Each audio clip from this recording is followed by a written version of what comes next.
राजू वाघमारे हमारे साथ, प्रवक्ता कांग्रेस के। महाराष्ट्र की पूरी राजनीति को इस वक्त समझ पाना बड़ा जटिल है। लगातार 2 महीने में कुछ ऐसा वहां पर इतनी बड़ी घटना हो जाती है किसी भी पार्टी के अंदर कि इस वक्त महाराष्ट्र की पार्टी में स्थिरता सबसे ज्यादा कम है। अगर राज्यवार तरीके से हम बात करें तो ऐसी अभी महाराष्ट्र टॉप राज्यों में है। मैं कह रही हूँ 10 राज्यों में से शीर्ष में महाराष्ट्र का नाम आएगा, जहां पर जितनी भी वहां पर लीडिंग पार्टियां राज्य में वो अस्थिर नजर आती हैं।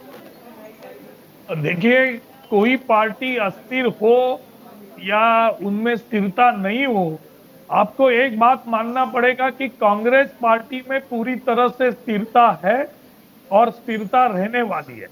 रही बात आदरणीय शरद चंद्र जी पवार साहब का इस्तीफा जो दिया हुआ है, उस इस्तीफे का जो फर्क है वो महाविकास आघाड़ी पे कुछ गिरने वाला नहीं है, क्योंकि पार्टी की आइडियोलॉजी भाजपा से फारकत लेने की है और भाजपा को सत्ता में नहीं लाने की है। तो महाविकास आघाड़ी के ऊपर भी उसका कुछ फर्क गिरता नहीं।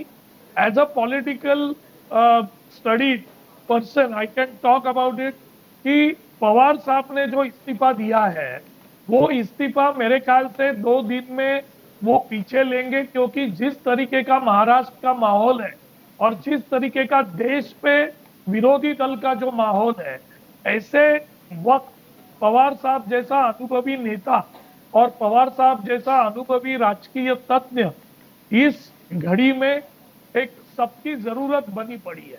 तो इस घड़ी के दरमियान अगर पवार साहब इस्तीफा देते हैं तो उसका असर सब जगह गिरेगा, और जो पॉलिसी को लेके, जो आइडियोलॉजी को लेके पवार साहब आजकल चल रहे हैं कि किसी भी तरह से जो फिरका परस्त ताकतें हैं, जो धर्म के नाम पे जो किस आइडियोलॉजी की तरफ इशारा है आपकी, किस आइडियोलॉजी की तरफ इशारा है आपकी, क्योंकि आप कहना क्या चाह रहे हैं बट जल्दी से। भाजपा की आइडियोलॉजी की तरफ इशारा है और उनके वो दूर रहना चाहते हैं, उनको सत्ता से दूर करने की बात कर रहे हैं। भाजपा के आइडियोलॉजी की तरफ इशारा आप ये कह रहे हैं, भाजपा के आइडियोलॉजी की तरफ। यस।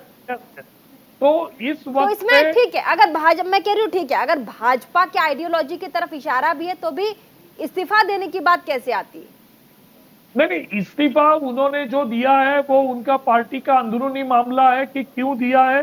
लेकिन एक बात मुझे लगता है कि पवार साहब की ने जो अभी स्थिति देखी है पार्टी की, जो कार्यकर्ताओं की हालत देखी है, उस पार्टी के अंदर सभी पवार साहब के वो पवार साहब जो एक लाइट हाउस है उसके नीचे सब जन साथ में है। कोई दूसरा लाइट हाउस नहीं है, कोई दूसरा पावर हाउस नहीं है। तो ऐसे वक्त पे अगर पवार साहब हट जाते हैं, क्योंकि दूसरा सत्ता केंद्र बनाने के लिए टाइम लगता है और वो बनने के बाद ही कोई हट सकता है, इस वक्त पे अगर पवार साहब हटेंगे